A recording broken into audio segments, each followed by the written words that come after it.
D'où vient cet intérêt pour la politique?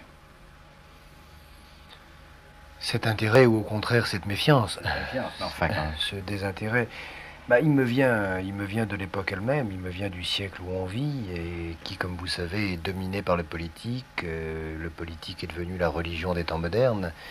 On nous dit depuis, par exemple depuis 10 ans, depuis que je suis venu moi-même à la pensée, que tout est politique, qu'il n'y a pas de problème dans la vie, qu'il n'y a pas de problème moraux, qu'il n'y a pas de problème de rapport entre les hommes qui ne soit transi et pétri par l'ordre du politique. Bon, ça c'est un fait, et c'est un fait que toute conception du monde aujourd'hui, en cette fin du XXe siècle, s'abolit et échoue dans ce que j'appelle la conception politique du monde, à entendre la droite comme la gauche, à entendre les progressistes comme les réactionnaires.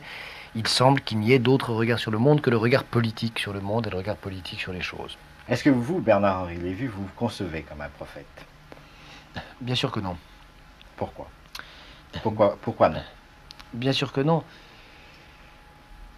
D'abord parce que, ou alors il faut s'entendre. Enfin,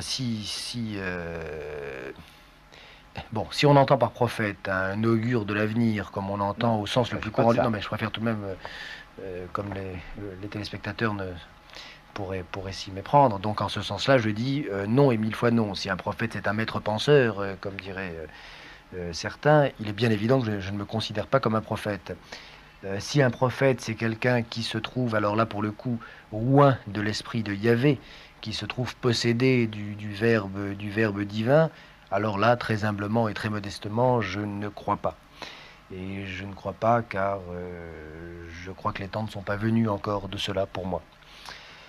Si en revanche, on entend par prophète, alors au sens rigoureux où j'en construis le concept dans le Testament de Dieu, si on entend par prophète un certain rapport à la vérité, un certain rapport à l'histoire, un certain rapport à la communauté des hommes, un certain rapport à la cité, et si on bâtit à partir de là ce que j'appelle moi le modèle de la parole, l'exemple de la parole prophétique, alors disons que c'est dans ce sillage-là que j'essaie de placer mes propres pas.